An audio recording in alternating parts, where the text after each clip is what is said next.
retrouvons dans les coulisses des Corrigés d'Orange, en pleine répétition, le bal masqué de Verdi, mise en scène par Jean-Claude Vray. Direction musicale Alain Altinoglu. Justement, c'est une rencontre avec Alain Altinoglu ce soir, chef d'orchestre. Bonsoir Alain. Bonsoir.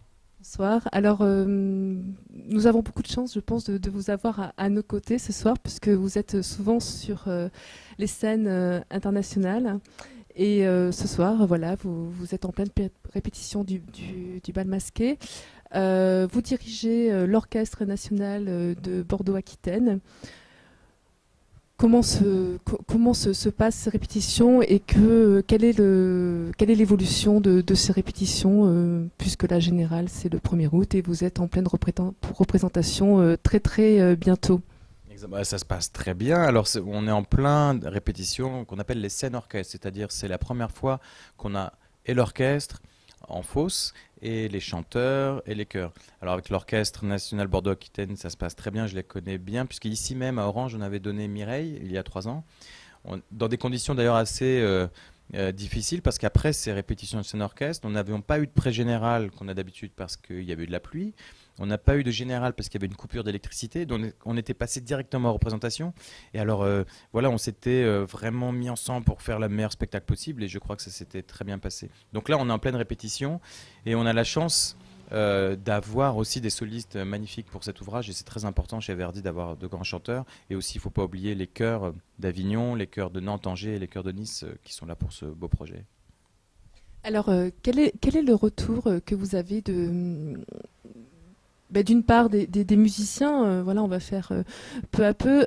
Quel est le retour que vous avez de la part de chacun des musiciens lors de ces répétitions? Est-ce que pour vous, la direction de cet orchestre, c'est une première ou vous avez déjà connu ceci? Oui, j'avais connu avant. Alors, nous, quand on est chef, malheureusement, on n'a pas tant de contact que ça avec les musiciens en dehors. Et on a un contact musical. Et on sent tout de suite si l'orchestre adhère. Vous savez, un orchestre, c'est en fait une réunion de beaucoup d'individualités qui ont chacun leur envie. C'est comme lire un poème. On peut le lire de manière différente. Moi, mon but, c'est de fédérer tout le monde pour que tout le monde soit sur les mêmes rails pour interpréter de la même manière. Et lorsqu'on sent une adhésion des musiciens, c'est à ce moment-là qu'on est sûr d'être dans la bonne interprétation d'une œuvre.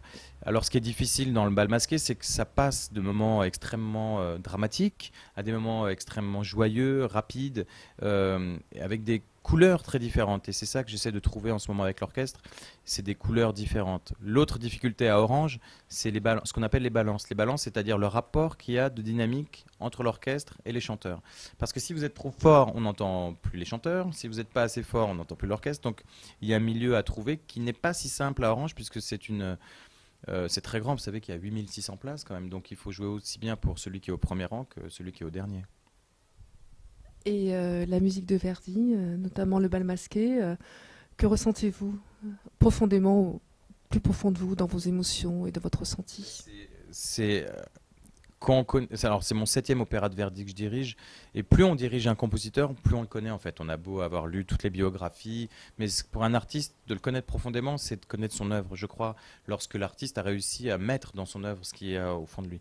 Et le bal masqué, c'est une œuvre de transition, c'est-à-dire il avait déjà composé la trilogie très connue de Traviata, Rigoletto et le Trouvère, et plus tard il va composer les chefs-d'œuvre de la fin, c'est-à-dire Othello, Falstaff, Aïda. Et on est entre les deux, c'est-à-dire on sent qu'il cherche à aller beaucoup plus loin dans les couleurs, dans l'orchestration, dans les dynamiques, et dans l'alternance. Et en même temps, il a déjà trouvé la finesse psychologique des personnages. C'est ça qui est très fort chez Verdi, c'est que c'est non seulement un compositeur, mais c'est aussi un dramaturge. C'est quand il écrit un accompagnement pour un chanteur, c'est pas simplement un accompagnement comme pourrait faire un compositeur lambda. C'est un accompagnement dans lequel on sent toute la complexité psychologique du personnage, pas seulement s'il est triste ou joyeux, mais aussi les petites ambiguïtés qu'il peut y avoir.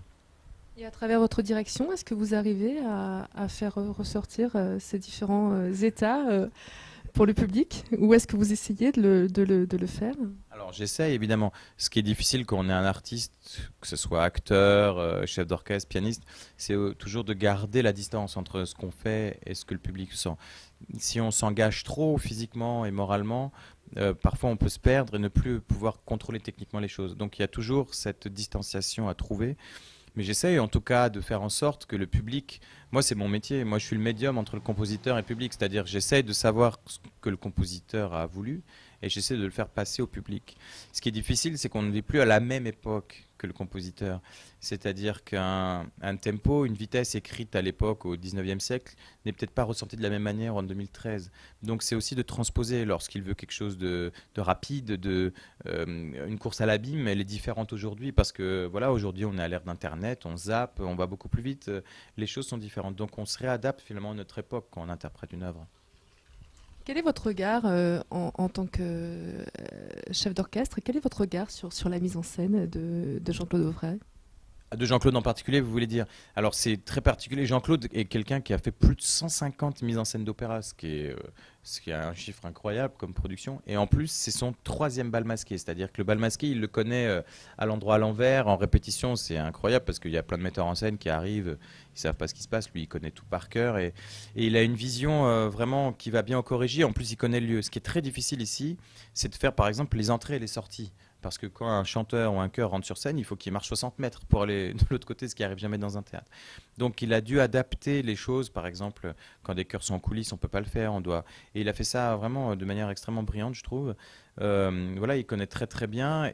Et l'idée de retrouver l'histoire d'origine, ça me plaisait beaucoup. C'est-à-dire c'est plus Riccardo, mais c'est Gustavo, c'est plus Silviano, Cristiano. On a retrouvé l'histoire d'origine de Suède. Et je trouve qu'on va vraiment à l'histoire d'origine qui est plus forte. Et je crois que quand Renato tire son coup de pistolet à la fin pour tuer Gustave, je crois que le public va avoir cet effroi qu'on attend. Et cette pièce, alors de Verdi, est-ce qu'elle elle s'allie complètement avec cette mise en scène, vous pensez?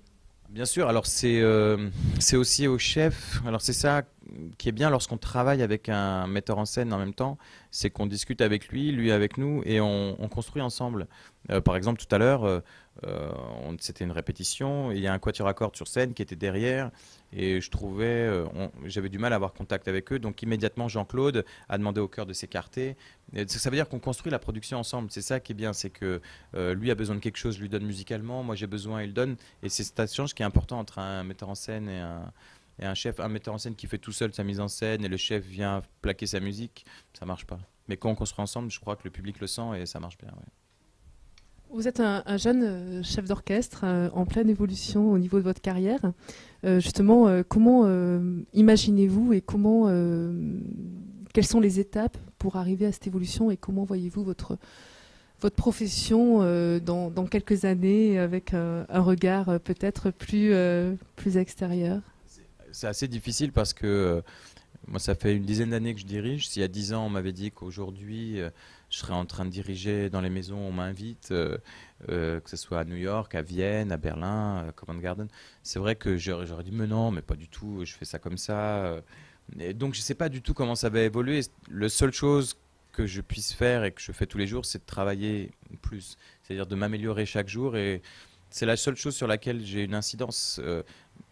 Quand on est chef, à chaque répétition qu'on fait, on se dit tiens, ça j'aurais pu le faire mieux et on réfléchit. Donc voilà, moi je travaille et après voilà, la vie m'amènera à ce qu'elle m'amènera. Merci Alain. Merci beaucoup.